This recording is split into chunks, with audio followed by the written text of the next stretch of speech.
नेहा वर्मा जी। राधे राधे। राधे राधे महाराज जी। महाराज जी, सांसारिक सुख से मन क्षणिक रूप से प्रसन्न होता है। गुरुजी, ऐसा क्या करें कि मन हर समय प्रसन्न चित्त रहे? हाँ, भगवान से। ब्रह्म भूता प्रसन्नात्मा न शोचति न कांक्षति समः सर्वेषु भूतेषु मद भक्तिम लभते पराम। जो ब्रह्म में स्थित हो जाता है वो अखंड प्रसन्नता को प्राप्त होता है। ब्रह्म भगवान राम, भगवान कृष्ण, जो भी भगवान के रूप हैं जितने, वो सब ब्रह्म रूप हैं। जब हमारा मन भगवान में लग जाता है तो देखो, भगवान की रची हुई माया जनित वस्तुओं की प्राप्ति में जो क्षणिक प्रसन्नता नहीं होती उसे हर्ष कहते हैं। प्रसन्नता नहीं होती उसे हर्ष कहते हैं। जैसे हमारा कोई रिश्तेदार मिला या हमारी कोई प्रिय वस्तु मिल गई, नई गाड़ी आ गई या कुछ भी, तो उसमें एक हर्ष होता है। वो ये द्वंद्व है।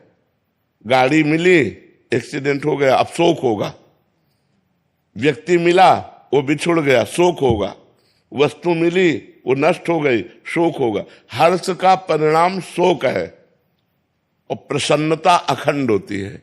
वो केवल भगवान से प्राप्त होती है, वो वस्तुओं से नहीं प्राप्त होती। वस्तुओं में प्रसन्नता नहीं है, वस्तुओं में आनंद नहीं, वस्तुओं में हर्ष है, उल्लास है, और ये नष्ट होने वाला होता है। बड़े आनंदित होकर के गाड़ी खरीदी और खूब घूमने जा रहे तो एक्सीडेंट हो गया, अब शोक में बदल गया। लेकिन भगवान से प्यार किया तो भगवान अविनाशी है, भगवान सच्चिदानंद है। वास्तविक प्रसन्नता भगवान से मिलती है। भगवान से यदि संबंध नहीं है तो कितने लोग हमारे पास आकर प्रश्न कर चुके कि हमारे पास संसार का सब कुछ है लेकिन मुझे शांति नहीं है, बस जो विश्राम मिलना चाहिए वो नहीं है।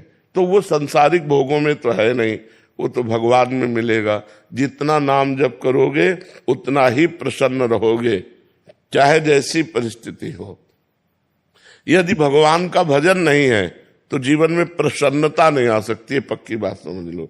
आजकल बहुत लोग डिप्रेशन में जा रहे हैं, अधिकतर लोग डिप्रेशन में जा रहे हैं। क्यों?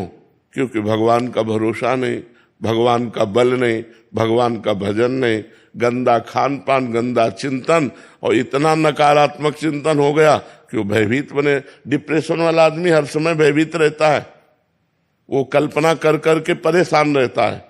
इसलिए हमें लगता है कि हम ओवर थिंकिंग से बचने के लिए, डिप्रेशन से बचने के लिए, अशांति, भय, दुख से बचने के लिए भगवान का आश्रय लें और भगवान का नाम जप खूब करें, भगवान की कथाएं सुने और भगवान की सेवा करें। घर में ठाकुर जी जरूर विराजमान होना चाहिए। सबको अपने घर में ठाकुर जी विराजमान करने चाहिए, भगवान विराजमान करने, थोड़ी देर उनकी पूजा करनी चाहिए, थोड़ी देर उनको सामने कीर्तन करना चाहिए, उनकी दंडवत करनी चाहिए। एक बार भगवान कृष्ण को प्रणाम करने से 10 अश्वमेध यज्ञ का फल प्राप्त होता है। 10 अश्वमेध यज्ञ का फल प्राप्त होने वाले को पुनर्जन्म होगा, क्योंकि पुण्य नष्ट होंगे लेकिन कृष्ण प्रणामी न पुनर्भवाए। जो भगवान कृष्ण को प्रणाम करता है, महाभारत में लिखा हुआ है, एकोपि कृष्ण कृता प्रणामो दशाश्वमेधा व्रतेन तुल्या दशाश्वमेधि पुनरेपि जन्मो कृष्ण प्रणामी न पुनर्भवाए। 10 अश्वमेध यज्ञ का फल प्राप्त होता है साष्टांग दंडवत करने से भगवान को। 10 अश्वमेध यज्ञ वाला स्वर्ग में पुण्य भोग कर पुनः जन्म लेगा, लेकिन भगवान को प्रणाम करने वाला पुनर्जन्म नहीं लेगा। तो अपने घर में ठाकुर जी विराजमान करे, उनको भोग लगावे, उनकी आरती करे, कीर्तन करे, उनके सामने नाचे, उनके सामने दंडवत करे, हाथ जोड़कर प्रार्थना करे, अभी मंगल हो जाए, अभी आनंद हो जाए। तो घर में तो टीवी लगाए हैं, पर इधर उधर की बातें देखते हैं, मन को प्रभु में लगाना नहीं, तो फिर अशांति नहीं तो और क्या।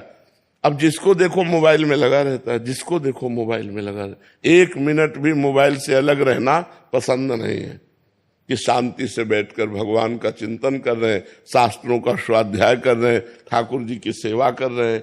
मोबाइल में इतनी प्रीति हो गई कि अगर ठाकुर जी की सेवा होगी तो बगल में रखा रहेगा वो, और वो कुन्न कुन्न करता ही रहता है तो मन एकाग्र नहीं हो पाता, ना ठाकुर सेवा में, ना भजन में। तो देखो किसका मैसेज आया, देखो किसका। तो इसलिए नाम जप करो, भगवान की सेवा करो।